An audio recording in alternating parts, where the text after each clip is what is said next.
為咗同我哋頭先講學嘅兩個大嘅步驟，就消業障同埋增福啊嘛。咁呢個咧係同一時間兩樣都做到嘅。第一，消業障點解咧？布施嘅身體係同我哋還債，要我哋嘅身體去還債，還俾邊個咧？咁我哋欠咗邊個咪還俾邊個咯，最簡單直接啦。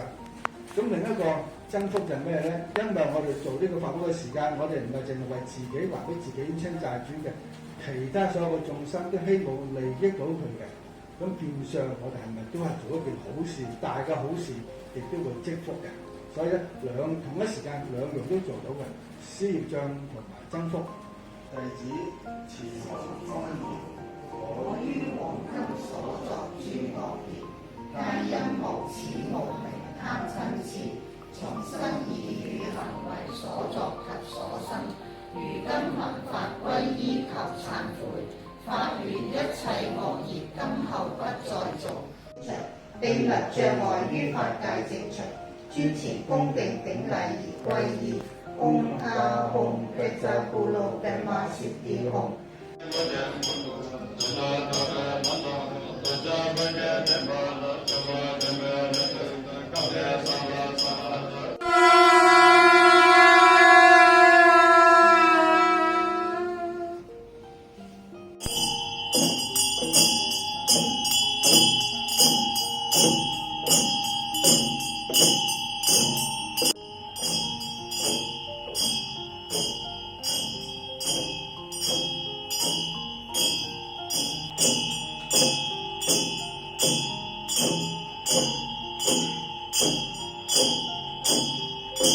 亦都回向俾十方所有嘅有情嘅眾生，仲有好多苦難嘅眾生喺輪迴當中，將功德回向俾佢哋。咁另外大家留意頭先講咗嗰個意義，就係呢個法會就係重點點咧，將個布施就係切斷我哋對我哋自身嘅本身嘅執着。